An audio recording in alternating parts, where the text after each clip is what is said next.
This is Guyana, what could become one of the richest countries in the world thanks to the giant oil fields offshore.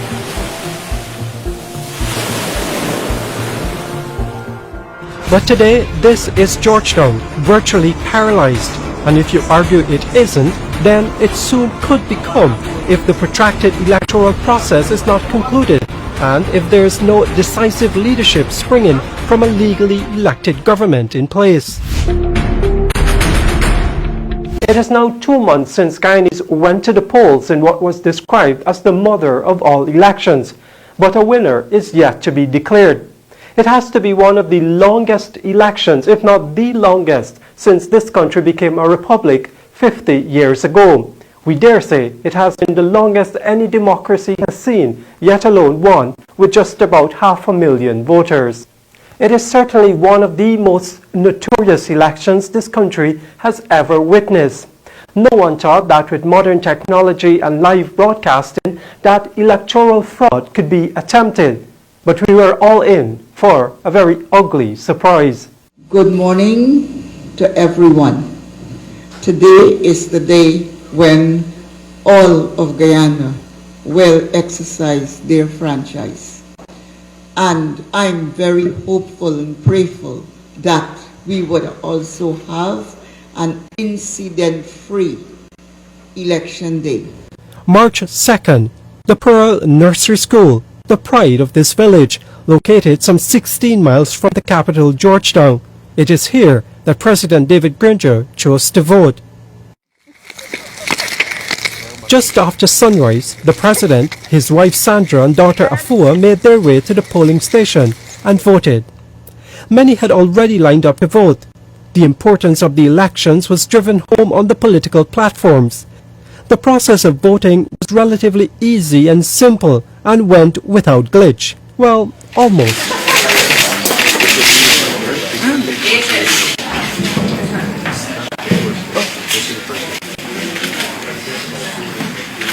And the President was not one to pass on the moment to throw in a joke. The only problem is that there was a little plastic cap in the ink and it took some time to remove it. But I have a slow hand. I am a patient person. So. If you're wondering what that reference to a slow hand was all about, it was this, when the First Lady caused an uproar at the women's rally the coalition held before the elections. I want a man with a slow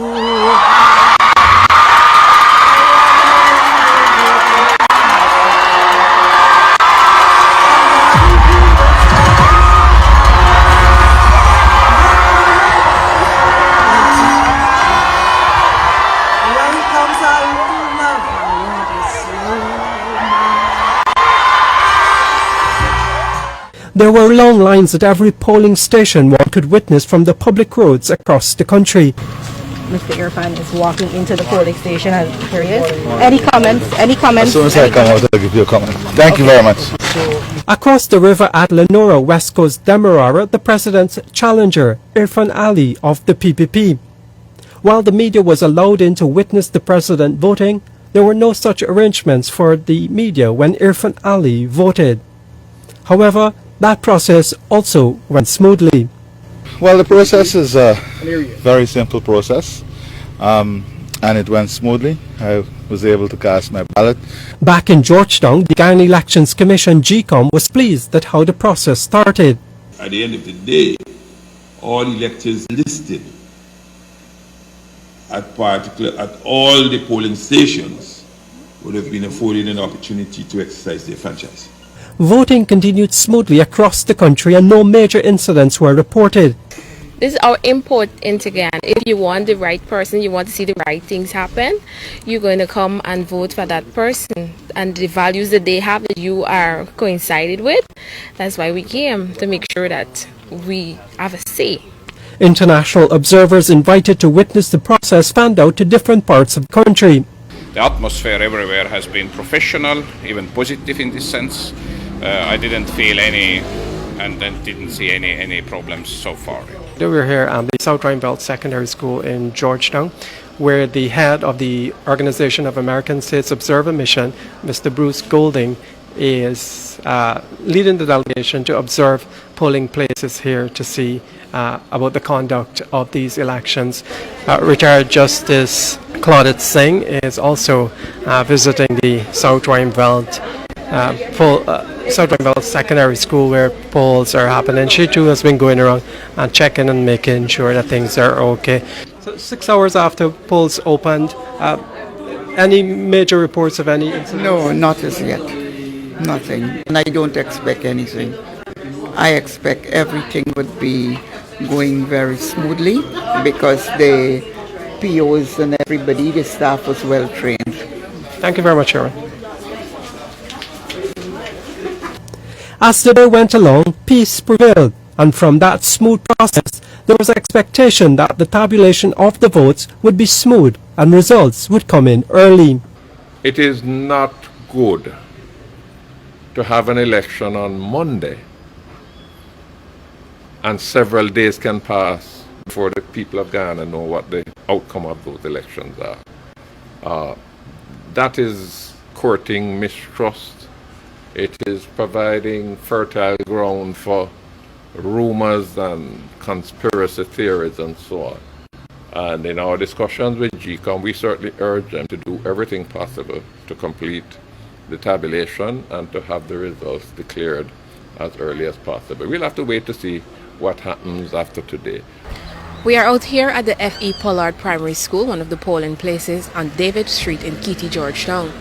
We're moments away before the polls are closed at 6 p.m. At the appointed time, polls closed, and we spoke with U.S. Ambassador Sarah Ann Lynch, who had managed to visit several polling stations in different regions of the country. I started early in the morning, and I went to many regions. I was kind of a roaming observer today. So I was in the Essequibo, in Bartica, in Linden, in Skeldon, Rose Hall in New Amsterdam, and I ended the day in Georgetown. So it really was a full day watching the whole process in many polling stations. You know, honestly, it was a very smooth process today. Down at the Elections Command Center, they were pleased at the way voting ended. It was indeed a grand day. It was a day which all Guyana was looking forward to. And of course, it was a long journey, but now we are almost at the end of that journey.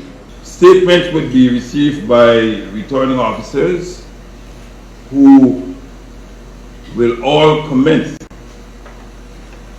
a public verification process, which includes the public display of each statement in every district. And that process will continue until all the statements for those particular districts are concluded. Once that's completed, the returning officers will declare the results in the respective districts. The Chief Elections Officer, Keith Lowenfield, was bold enough to project that by lunch the day after elections, substantial results would be in. Welcome to our continuing coverage of elections 2020. Good morning. It's Tuesday, the day after Guyana voted on Monday. Over 660,000 persons were registered to vote yesterday, early turnout, and now everyone is anxiously awaiting the results.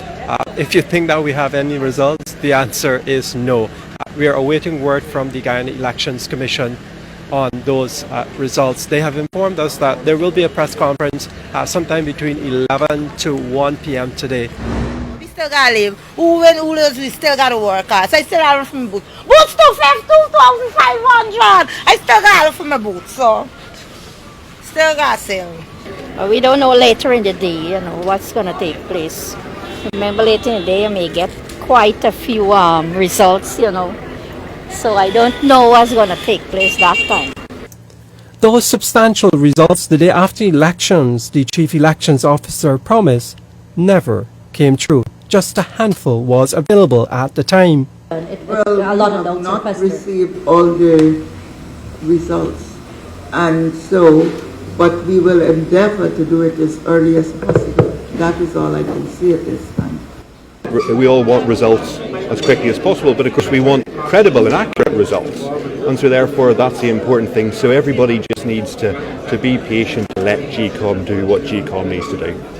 By the evening, however, the vote count began to be declared in some of the country's most remote regions, the ones that were always seen as the ones that would be difficult to have early results.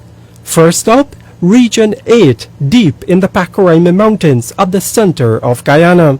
I know it's been a long day. As promised from the inception, I would have promised my CEO that I'm going to declare on E+1, which is today.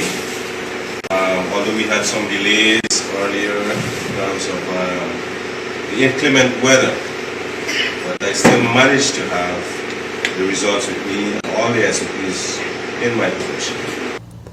Then there was Region 1 at the top of Guyana there in Mabaruma. And there was Region 9 in Letem, deep in the Rupununi at the border with Brazil. And so the results began to be declared one after the other in the regions. But for Region 4, problems. The next morning, March 4th, the vote count in that region would be put on hold.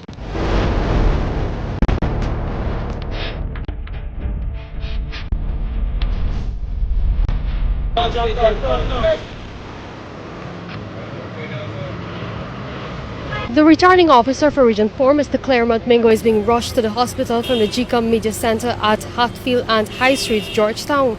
Mr. Mingo apparently has been sick since this morning. When the count for Region 4 was supposed to be continued at 9 a.m., it has now been delayed.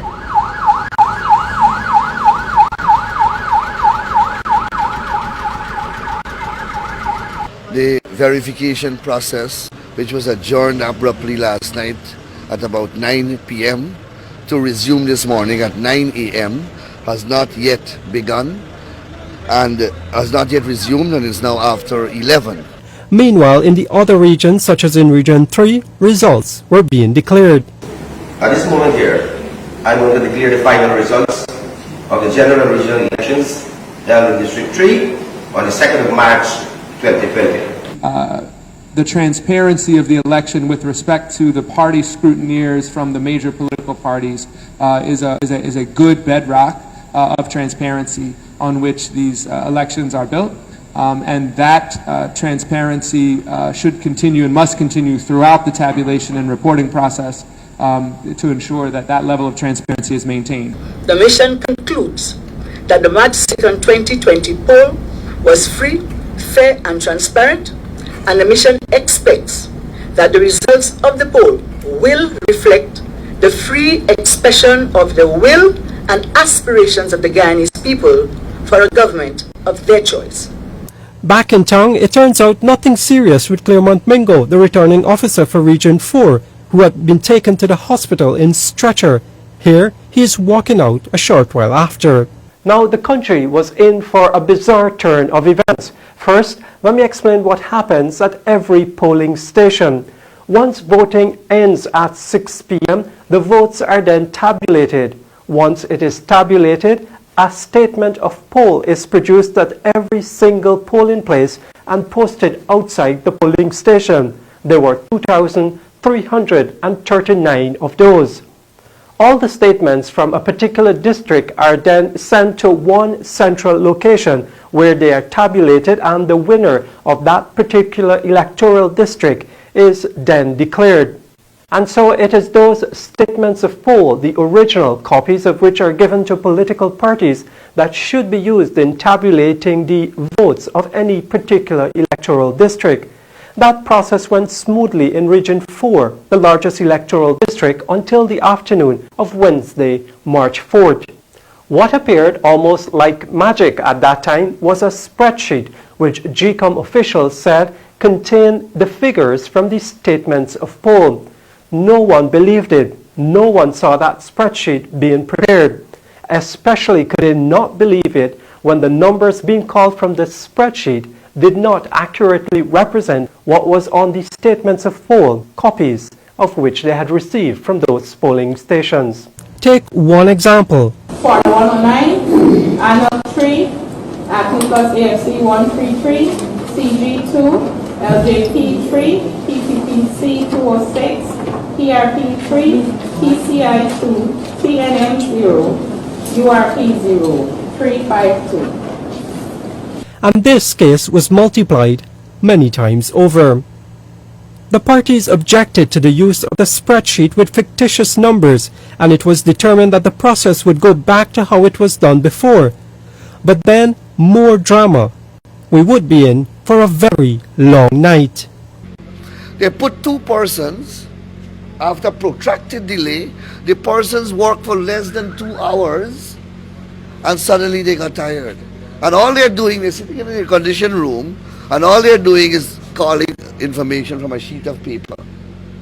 Men and women cut cane in this country under boiling sun from 6 o'clock in the morning till 4 o'clock in the afternoon. They are in an air-conditioned room, reading from a 2 pieces of paper, and after 2 hours they get tired. Isn't that overwhelming for your intellect? Isn't that overwhelming? I was sitting there and I'm telling you, then when they started over the system, it was highly efficient. They were calling it out, it was being projected on the screen, and everybody was agreeing with it, and it was amazing. I was actually proud of the system that I was watching at.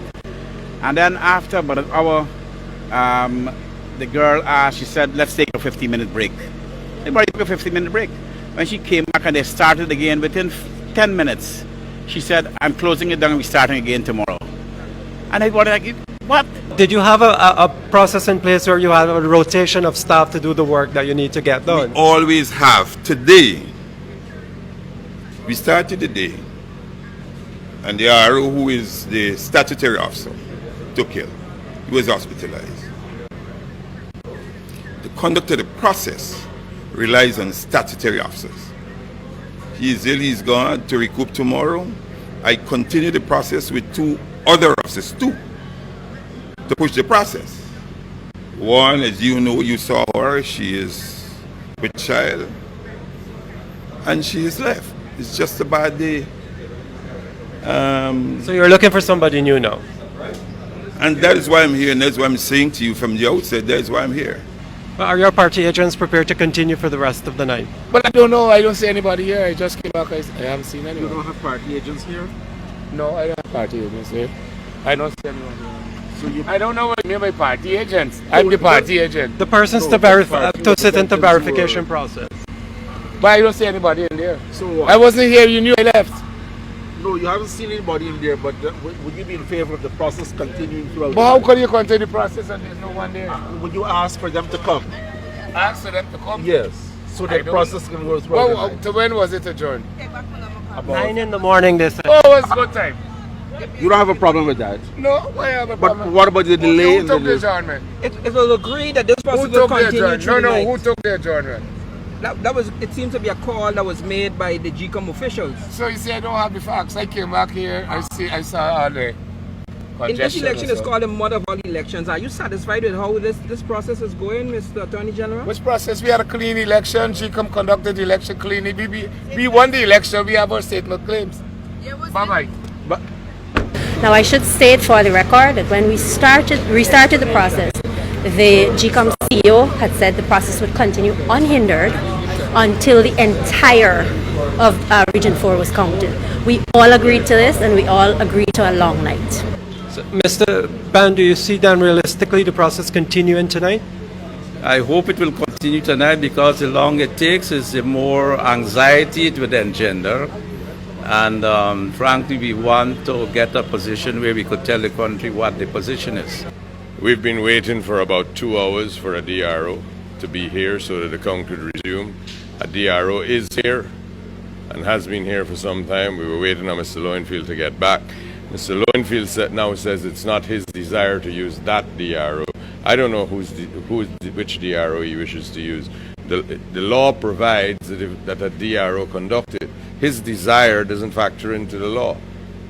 It's way past midnight, and they are still waiting here everybody here are waiting because they want the verification process to continue. We're going to try to talk with Mr. Anil Nandlal, who has now emerged. What exactly, from your understanding, is transpiring?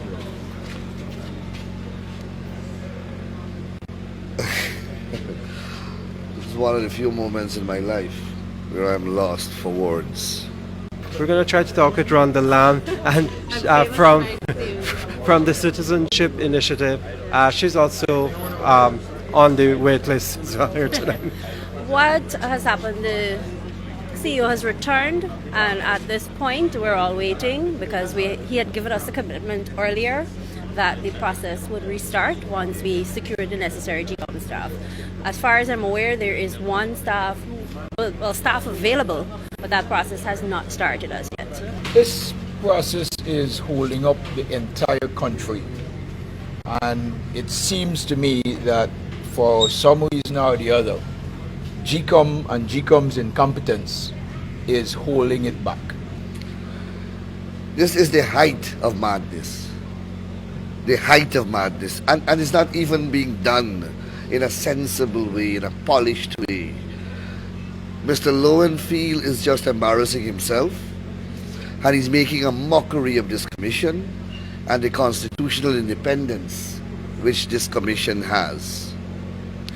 Clearly, the role of the CEO is to facilitate the process, to ensure that the process is concluded in a timely manner, in accordance with law, and with the integrity of the process intact.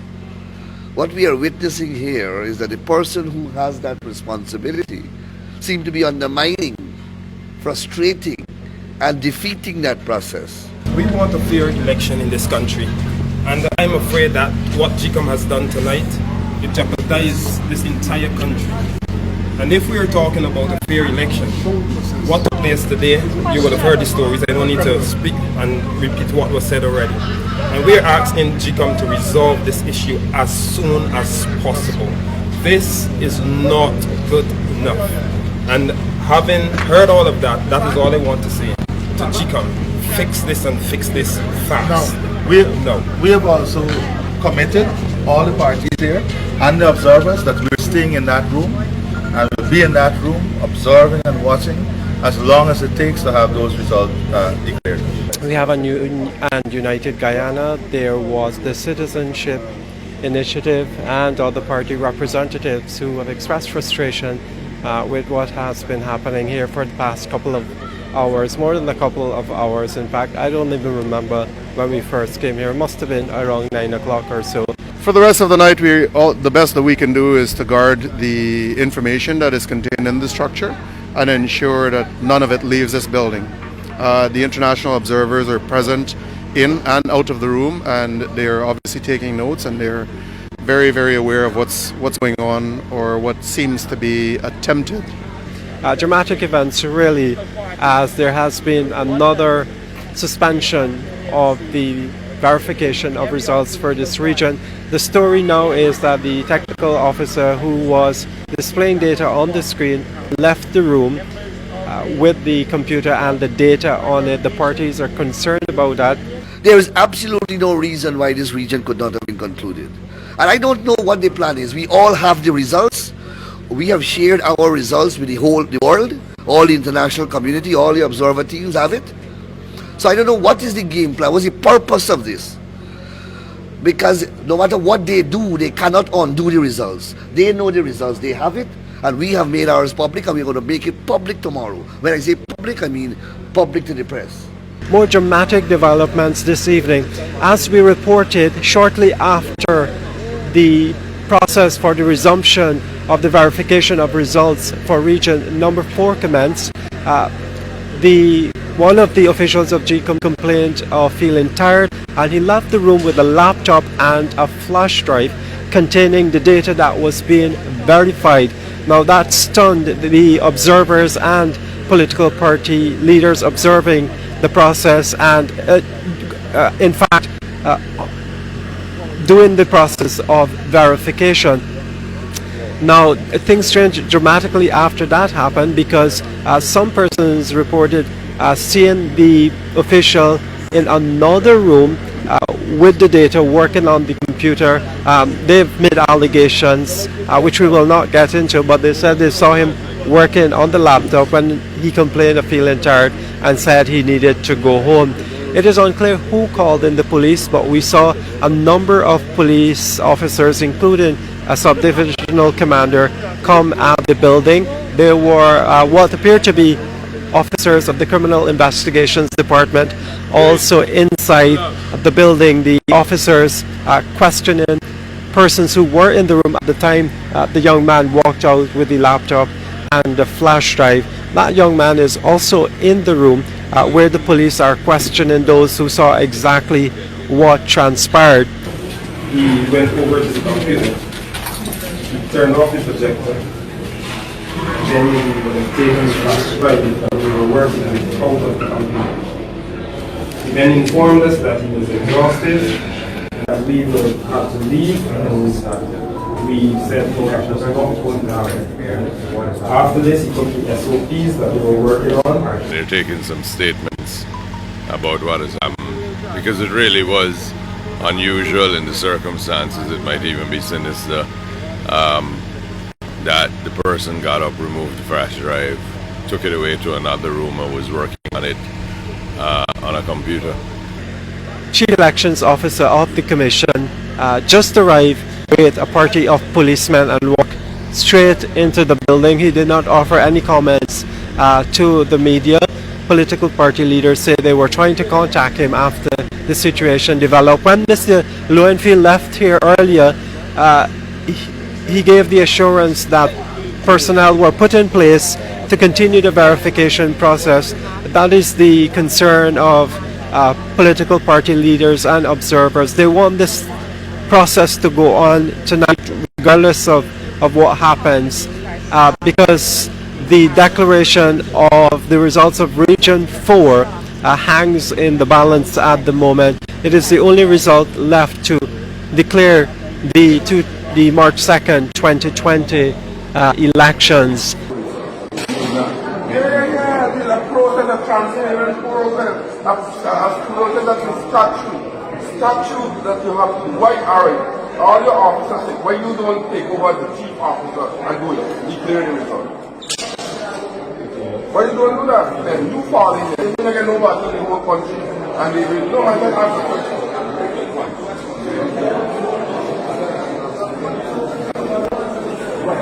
We're at GECOM headquarters at about 1:30 in the morning Guyana time, and here's the CEO, who is being quite obstructionist, to use a quite charming word. He's been quite obstructionist.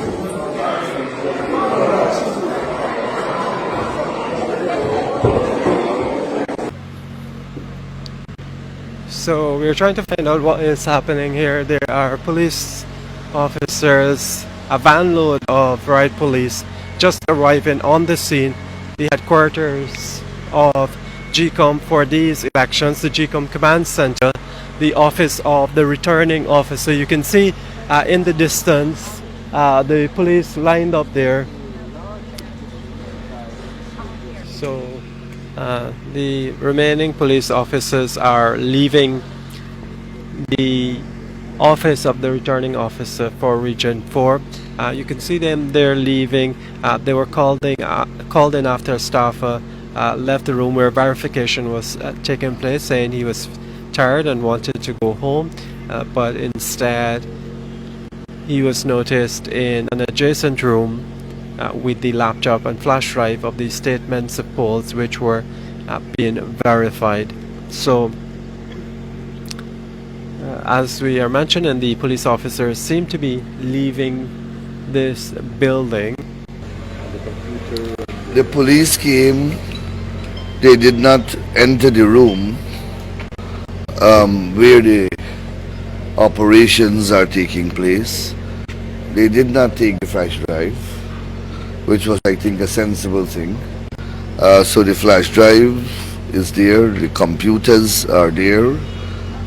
There was some controversy because the computer opened at a particular page, and some people felt that there was something sinister about that. But that, I think that matter blew over. The CEO is there, and we are making arrangements on when we will resume, at what hour this morning we will resume. Mr. Schumer, you can explain to us what's happening in that room. Well, what's happening in that room is I came out to stretch, and you guys are out here. What is happening? Is there any movement to resolve the issue? Yes, there is some movement. We've actually looked at the data that was in the computer. There seems to have been data entered incorrectly without anyone's knowledge into the Georgetown sections, and we have brought that to the attention of the CEO. It seems as though the entire Georgetown votes were populated without any verification or anyone looking at it, and the data that actually existed for Georgetown is in contradiction to what the SOPs actually said. The exact numbers, I cannot give you that. But at this point, we have asked the CEO for a printout of everything that has transpired in Region 4 to this point, and that way all of us could go through our verification process. When that is done, we are satisfied with where we're at, then we are going to close off for the night and return at 9 o'clock in the morning. Well, I wouldn't say for the night. I hear the kiss-kitties and all that stuff starting already. So close off for a quick nap, go and freshen up, and then come back and restart at 9. But I just want to let you know that my expectations are that you will do not only responsible reporting, because you have to because you represent an organization in OAS or whatever, you have to report to them. But I just hope that we won't have, let me just give an example to say, okay, one side is not accepting the results or the other side, at this point in time, we can't get serious. Right? So I just thought that, because I've been hearing from my colleagues different, and as always see me, they say it must be everything else but predictable. But I'm just telling you what I feel. I just thought I'd clip it in the bottom.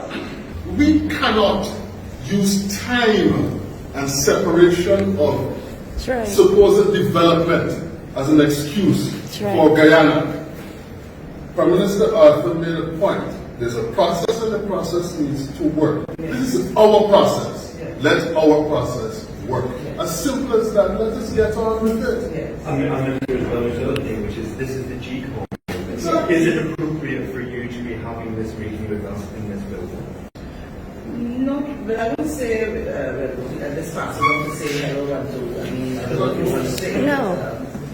But because if I can be myself, one person says this, but they heard something, I don't want to repeat it here because of technical reasons. And they said, if you have to take their accreditation, do so. But I said, no, we can't do that. So I said, What? As a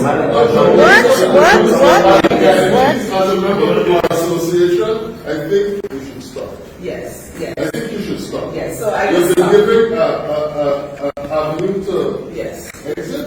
I speak on behalf of the Commonwealth, the largest concentration of people in the world. Yes. And I am not going to have, not me, the Commonwealth disrespected by a threat to take away the registration of the Commonwealth. I will speak to the Commonwealth. I'm going further. I'm going to speak to the Commonwealth Secretary General shortly. She's ready to speak to me. And I have a duty to her to report accurately. Absolutely. And I cannot now avoid speaking accurately. Absolutely. I agree. So that if you apologize, because I'm against not. Hello. Then you take it away, but get you back. That's right. Because good people have never done this to me yet. And I will not take it. All right, thank you. I'm coming out. Yes. Thank you. This is unacceptable. This is very Unacceptable. Please, this building, this room is not the time for any sort of meeting to discuss or Why were we invited to come here to speak and be threatened to take our badges away if we don't conduct ourselves properly? This is unacceptable. I hope you are aware that you have in the room the American ambassador here. You have the head of the Commonwealth, and I'm saying that it is very disrespectful to make that express. Yes, I was invited here. We were invited here.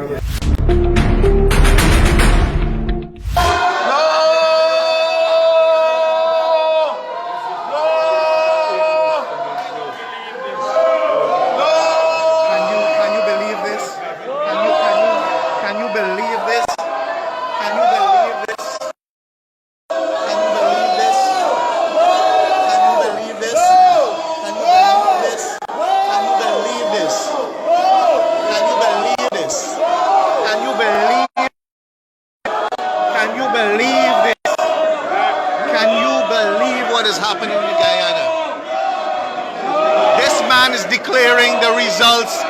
This man is declaring illegal results without verifying statement of poll. That's what this man is doing right now. That is what this man is doing. Everybody is here, unison chanting. Everybody. Look what is happening here. Oh my goodness, I can't. Everyone, the whole. This is what is happening.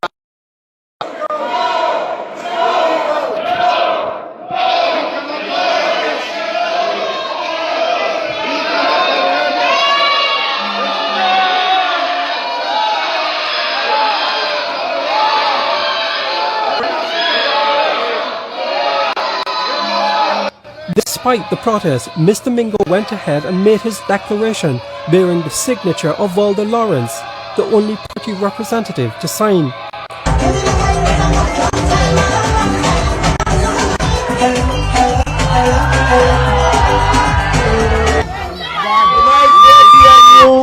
And AFC have come to tell you thanks.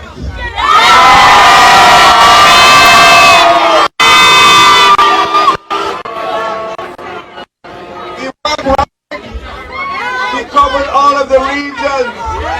He laid out our plans. You know what we stand for and you support us. Over the next 5 years, we are going to make life better for you.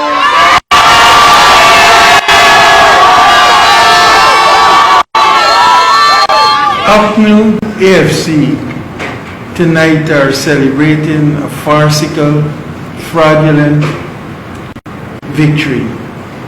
We believe that the elections have been seized and hijacked, and that the processes that has followed is not consistent with that of GECOM or with the constitutional requirements. GECOM, led by Mingo and cohorts, have hijacked the system. They have tried to undermine the democratic process, and there is no harm in a country greater than electoral fraud. This is an embarrassment. This entire process that we've all sat here and witnessed as a democratic nation, as the entire world has watched this emerging oil giant have its first elections after such a monumental discovery.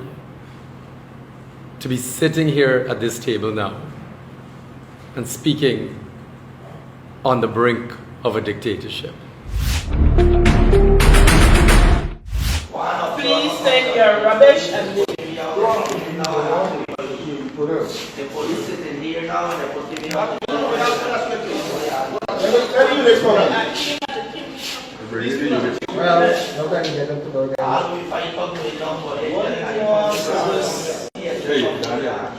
So we have heavily armed ranks that are coming in here now to.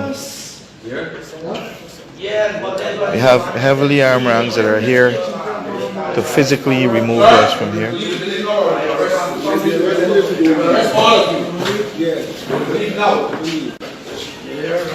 they leave, arrest them. If you fail to leave, they arrest you. So they're coming right. Rather than say we have to leave. Huh? Yes, that's them. Yeah, but they're moving me out the place now. They're not telling you, so if you come to the exit here now.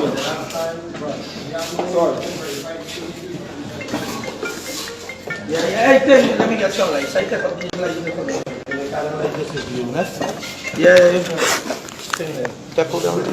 Watch. When the people have come out of the place, people go out, yeah, just walk them out. Just walk them out. Can I get those lights? Sorry, no, you need to exit. No, you need to exit. Just collect these stuff. You should have been doing that long ago. We got time for wasting that long ago. I don't have time for wasting, you stupidness. No problem, sir. But the commander told us Why you're a politician officer? Okay, let's go. Come on.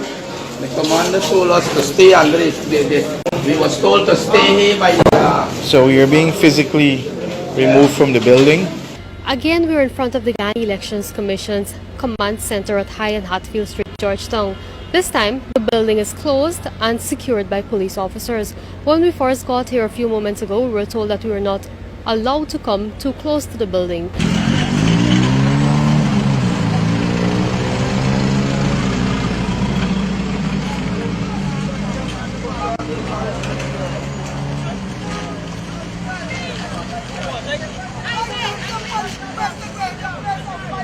We were here earlier tonight and they pushed about 6 of us outside, bring the police, put 6 of us outside and lock the gate. And the gate, it is unsecure, and I'm here with another security here to make sure that no one get in and move our SOP on the table.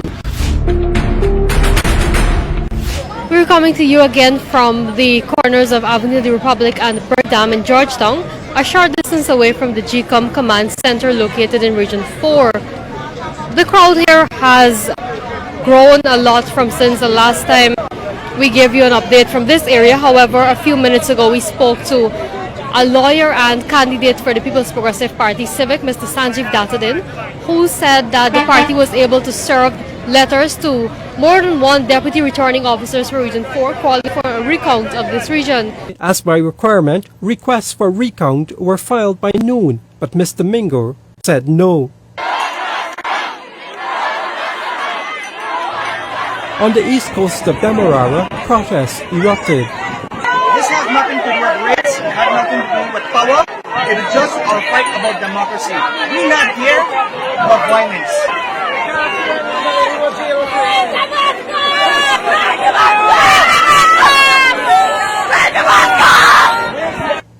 In Berbice, protests also erupted. A school bus was attacked, causing injuries to several children. Police officers were also attacked. A 19-year-old man was shot dead by the police. In the meantime, the opposition leader moved to the court to challenge the declaration by Mr. Mingo, saying he had breached the country's electoral laws. The Chief Justice agreed and made her ruling on March 11th, pointing out what is at stake. I must lament that it's particularly saddening that 19 years after the Hamilton case, the words of Chief Justice Bernard as follows still ring true. I quote, "The role of the Elections Commission and its staff is to take such action as appears necessary to ensure impartiality, fairness and compliance with the provisions of the Constitution and any other acts of Parliament. In the present volatile situation which pervades our country, no effort must be spared to assure everyone that the process was fair and impartial. Lingering doubts that hang like a sword of Damocles over the head of the Commission must be removed. Confidence in the electoral process must be restored. This is essential. This is absolutely essential if we as a nation are to move forward and strive to heal the wounds that divide us." People have to understand that there is a democracy at work. And when political parties lose an election, they have to accept the results. Live outside of the GECOM Command Center, the office of the Returning Officer for Electoral District Number 4. Just to give you an update on what is happening, the actual process has not yet commenced for the tabulation of the statements of poll. There was a bit of confusion inside the office there with the returning officer saying that he will use the spreadsheets that were generated, he said, from the statements of poll. Observers and party agents objected, saying that the ruling of the Chief Justice on Wednesday was very clear that any tabulation should be done from the statements of poll. We understand that the returning officer was insisting that what he has on his spreadsheet was derived from his statements of poll, and of course the objection ensued. We understand that the chair of the Elections Commission, Justice Claudette Singh, has arrived, and she may be speaking with those inside at some point. We're not sure if she's begun doing that. What we know is that the returning officer, Mr. Claremont Mingo, has taken a break in order to consult, he said, the ruling of the Chief Justice made on Wednesday. You would recall that the Chief Justice made it very clear that Mr. Mingo was to commence this process by 11 this morning, whether to continue tabulating the statements of poll from where it was left off. 421 were tabulated at the point when the process was aborted. So she said he can go all back from the start or continue from where he left off. It was up to him, but he had to ensure that the persons who are entitled to be there on the law should be there, and those persons included candidates from the party, commissioners of the Guyana Elections Commission, and other persons he deems fit to be there, which included the international and foreign observers. So Mr. Mingo has said he is taking a 10-minute break in order to check back on what the Chief Justice said. So situation still unfolding here. The process has not yet recommenced for the tabulation of the statements of poll for District Number 4.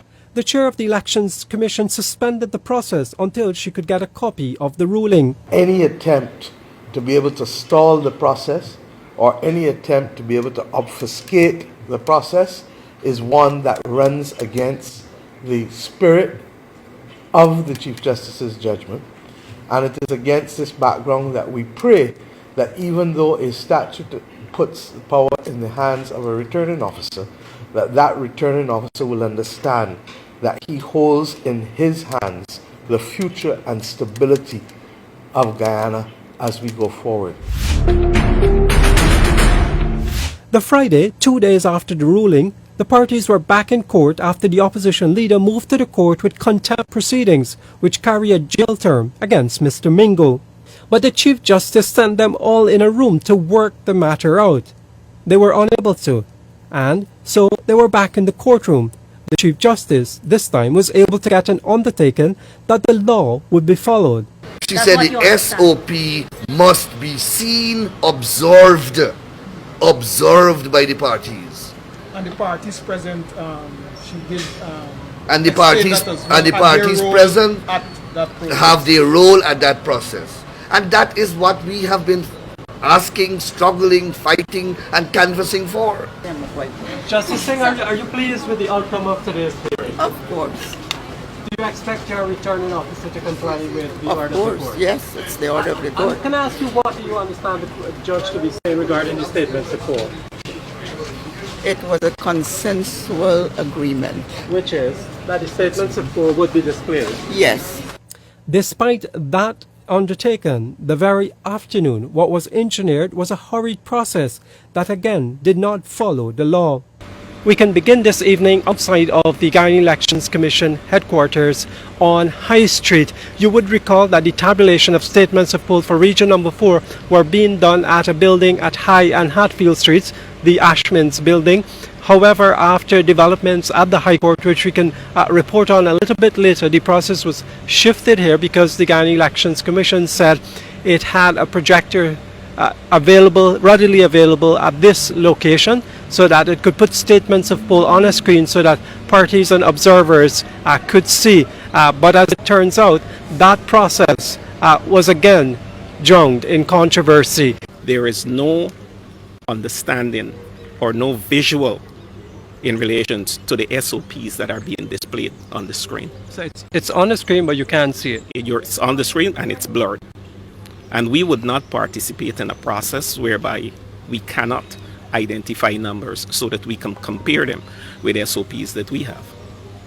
As such, we have withdrawn. What is happening in there is a blatant attempt at rigging an election and pushing some foisting an unlawful process down the throats of Guyanese, even though the Chief Justice has spoken explicitly on this matter.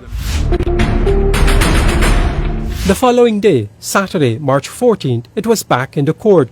The High Court was sanitizing because of COVID-19, and so the Chief Justice took her court sitting to the Diamond Magistrates Court. Before the purpose of that sitting could be established, word came that the Caribbean Community CARICOM had agreed to send a high-level team to supervise a national recount. The process was initiated by President David Granger and supported by the opposition leader, Bharat Jagdeo. Look, this is a political situation. While we are trying to get it legally addressed, it is also there are legal issues as well. One can't turn a blind eye to the political realities that are operating in the circumstances here. And if the politicians, in their wisdom, have come to a political solution, then it is incumbent upon GECOM to facilitate and not frustrate that process. The CARICOM team was organized that very Saturday, March 14th, and they flew in less than 24 hours later. Good morning, my name is Neil Marks and this is the newsroom. We're coming to you live from the Artichon Conference Centre, where the national recount of votes cast in the March 2nd polls will be conducted. On Sunday, the Guyana Elections Commission, along with a CARICOM high-level team, made an agreement that this facility could be used for the recount. This morning, a team from GECOM and the high-level team were here at the conference center. What they were trying to figure out is how exactly the setup will work this morning. The conference center has the big dome that is unlikely to be used. On the bottom and second floors, there are various meeting rooms. So they're trying to decide if they will use the meeting rooms and the 5 stations will be locked away in there, or whether they will come out in the open and use that arrangement. That's what Mr. Robeson Ben, one of the commissioners on GECOM, told us this morning after he left this facility. So there probably will have to be a meeting at GECOM to decide on the final arrangements. But it seems likely that the national recount will begin today. It could perhaps start after lunch.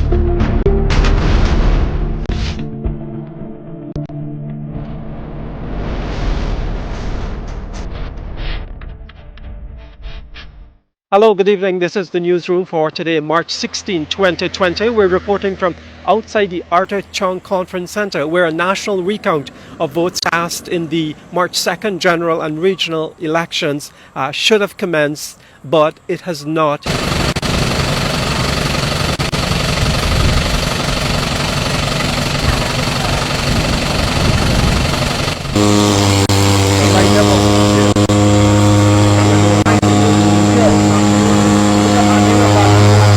Of course, there's a vigil by both sides tonight, guarding from the outside party agents in the inside, looking at those containers, making sure that nobody gets in there until this national recount of the votes cast on March 2nd are recounted with a high-level supervisory team from the CARICOM Secretariat. CARICOM really, they were pulled together by the chairman of CARICOM, Mia Mottley, the Prime Minister of Barbados, at the invitation of the President and the approval of the opposition leader. So, as we have been reporting, the process has not started because the Guyana Elections Commission is awaiting a signed document by the President, the opposition leader, and the CARICOM Secretariat to say that they basically agreed to this and that they will go ahead with it. But while they waited for the go-ahead, a candidate under the APNU plus AFC list that the President himself heads was successful in getting the court to block the recount under the argument that CARICOM could not supervise the recount process. The CARICOM team packed up and left. Parties appealed the decision to the full court, with Chief Justice George and Nareshwar Harnanan.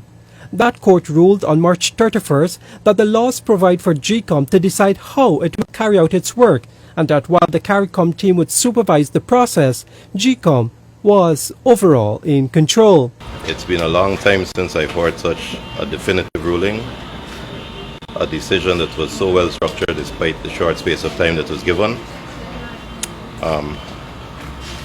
I will be presumptuous and say that if I were in the difficult seat of a judge, that is a judgment I would have been proud to deliver. I found it was impeccable. The Guyana Elections Commission on April 3rd therefore decided that it will proceed with a national vote recount, even though the matter went to the Court of Appeal. That court ruled that GECOM could not hand over supervisory powers to the CARICOM team, or any team for that matter, but it did not block GECOM from moving ahead with its business. With the ruling of the court in mind, GECOM set about making preparations for the recount. On Friday, May 1st, almost a month after GECOM decided on the recount, a new CARICOM team arrived in the country to act as scrutineers, the main ones to sign off on the credibility of the recount. With the vote recount imminent, there are still burning questions. How would it be done? How long would it last? Would it be another fraudulent process?